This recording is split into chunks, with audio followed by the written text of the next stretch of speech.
You want to explain what a prototype is? Mm-hmm. And then I will say, oh, now I know what a prototype is. I'm Jordan Middlebrook, and I, of course, am here with Matt Nuccio because I'm always here with Matt Nuccio. And today, him and I are going to be inventing everything because the name of the show, Invent Everything.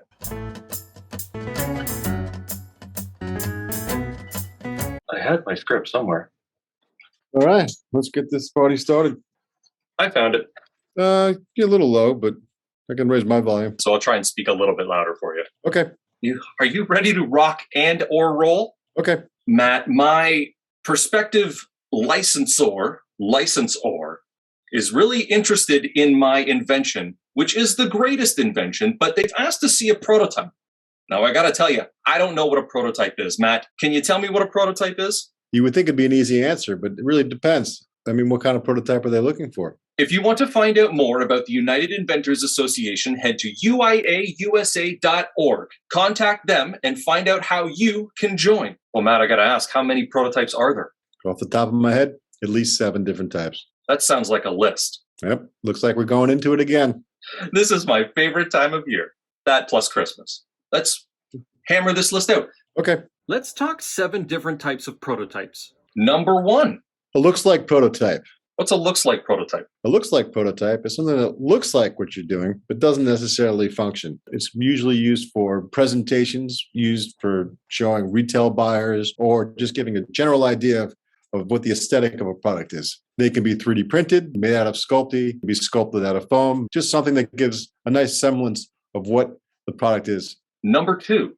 The functions like prototype. This is sort of the opposite of the looks like prototype. This is the duct tape, hot glue, spit and gum sort of prototype that links a bunch of things together and doesn't necessarily look sexy, but does exactly what it's supposed to do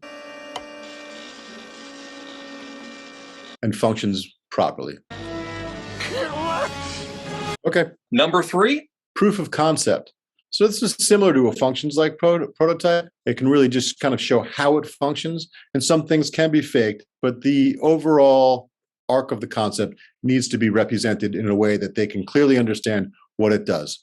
You know, if it's got to shoot a ball across a room, there has to be some sort of function or mechanism that can do that, but still needs to be proved that it can be done. Yeah, that was number 3. You're on to number 4. Okay, thank you. So number 4. This is your looks like and functions like prototype. Can you kind of figure out what that would be? Looks like and functions like. Yep. It's gonna do both. It's gonna look like it's supposed to look, so it's stylized in the proper way, okay, and it can function.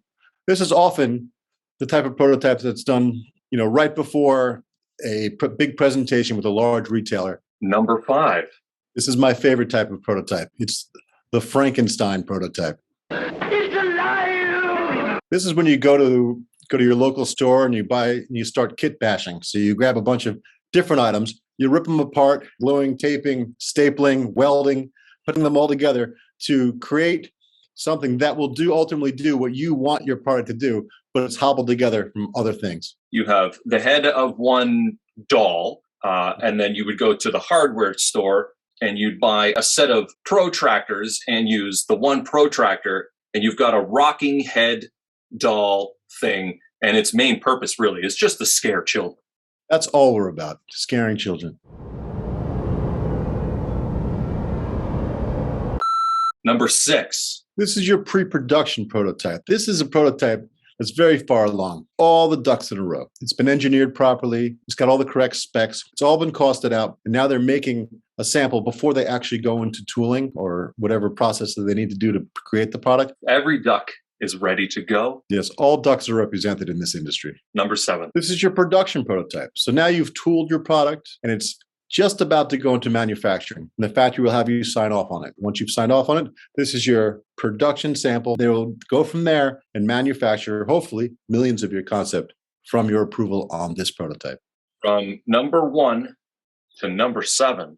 Are you an inventor or an inspiring inventor looking to get your product out into the world? Well, contact the United Inventors Association at uiausa.org and become a part of the largest inventors members organization in the country. Join the UIA today. That was absolutely perfect. Or to tear my... Nice. Oh, here's our contact page. love to hear from you.